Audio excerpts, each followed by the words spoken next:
강민수 국세청장 후보자가 인사청문회에서 이른바 노태우 비자금 등 불법 정치자금에 대해 과세해야 한다는 입장을 밝히면서 세무당국 재조사와 과세 가능성이 제기됐다. 불법으로 조성된 통치자금에 대해 과세해 국고로 환수해야 한다는 목소리가 커지는 가운데 특히 최태원 SK 회장과 노소영 아트센터 나비관장의 이혼소송 관련 해당 자금 유입 진위가 밝혀질지도 주목된다. 16일 오후 국회에서 열린 인사청문회에서 김영환 더불어민주당 의원이 1212 군사반란 쿠데타의 성공으로 이루어진 이른바 불법 정치자금, 통치자금 이런 불법 자금들에 대해 어떻게 생각하는지 묻자 강 후보자는 불법 정치자금의 시효가 남아있고 확인된다면 당연히 과세해야 한다고 답했다. 김 의원은 최근 음지에서 양지로 나온 게 있다. 최태원 SK 회장과 노소영 아트센터 나비관장의 이혼 소송에서 노 전 대통령 부인인 김옥숙 씨 메모가 나왔다며 현금, 채권 다 포함해 904억 5천만 원이다.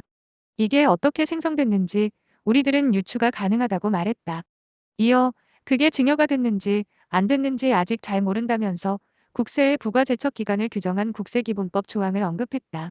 국세기본법 26조의 2호항은 납세자가 부정행위로 상속세, 증여세를 포탈한 경우 과세관청이 해당 재산의 상속 또는 증여가 있음을 안 날부터 1년 이내에 세금을 부과할 수 있다고 규정돼 있다.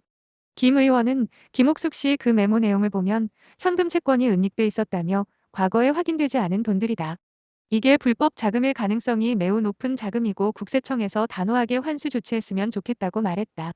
강 후보자 청문회에서 이 같은 언급은 노 전 대통령 비자금 일부가 국가에 회수될 수 있는 가능성이 거론된 것이어서 향후 비자금 관련 재조사와 과세 물꼬가 터졌다는 분석이 제기된다. 재계에서는 6공화국 비자금 300억 원이 SK로 흘러갔다는 의혹의 실체가 밝혀질지 주목하고 있다. 현재 SK는 고노태우 전 대통령의 유무형적 지원으로 그룹이 성장했다는 취지의 항소심 판결에 불복해 상고한 상태다. 특히 60 비자금 300억 원을 받은 적 없다며 국세청 조사가 진행돼도 거리낄 것이 없다는 분위기다. 그룹 내부에서는 오히려 국세청 조사 등을 통해 60 특혜설의 진실이 명백히 밝혀지길 바라는 기류도 있다. 앞서 최태원 SK 회장과 노소영 아트센터 나비관장의 이혼 항소심 재판부는 60 비자금 300억 원의 SK 유입을 인정하며 최 회장이 노 관장에게 위자료 20억 원을 지급하고 1조 3,808억 원의 재산을 분할하라고 판결했다. 노 관장에 묻힌 김옥숙 여사가 가지고 있던 메모와 약속어음을 근거로 봤다. 해당 메모에는 성경 300억 외에 다른 금액들과 함께 맡긴 돈 667억 플러스 90억이라는 내용 등이 적힌 것으로 알려졌다. 재판부에 제출된 또 다른 메모에도 성경 300억이라는 문구가 적혔다고 한다. 재계에서는 또 강 후보자의 발언에 대해 불법 통치자금은 과세를 통해 국고로 환수해야 하는 대상이지 이혼 소송에 따른 재산분할 대상이 아니라는 의미라는 분석도 내놓고 있다.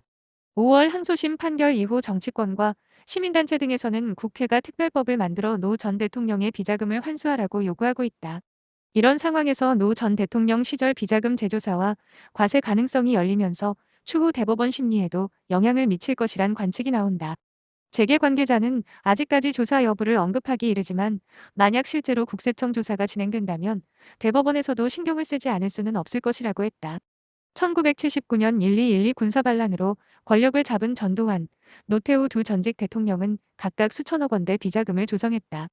의혹이 제기된 후 수사와 재판을 거치면서 1997년 노 전 대통령에 대해 2,628억여 원의 추징금이 확정됐고 노 전 대통령은 2013년 이를 완납했다. 하지만 완납한 추징금 외에 노 전 대통령이 조성했을 것으로 의혹이 제기된 나머지 비자금은 확인되지 않았다. 최 회장과 노 관장의 이혼 소송은 최 회장의 상고로 대법원의 최종 판단을 받게 됐다. 해당 재판은 최근 대법원 3부에 임시 배당된 상태다. 동시에 최 회장 측이 항소심 판결의 치명적 오류라고 지적한 대한텔레콤 주당 가치 산정에 대한 판결문 수정 관련 재항고심도 최근 대법원 일부에 배당됐다. 앞서 항소심 재판부가 최 회장의 이해 제기를 받아들여 재산 분할의 기준이 되는 대한텔레콤 주당 가치를 100원에서 1,000원으로 수정하면서 대법원 심리에 영향이 불가피할 전망이다.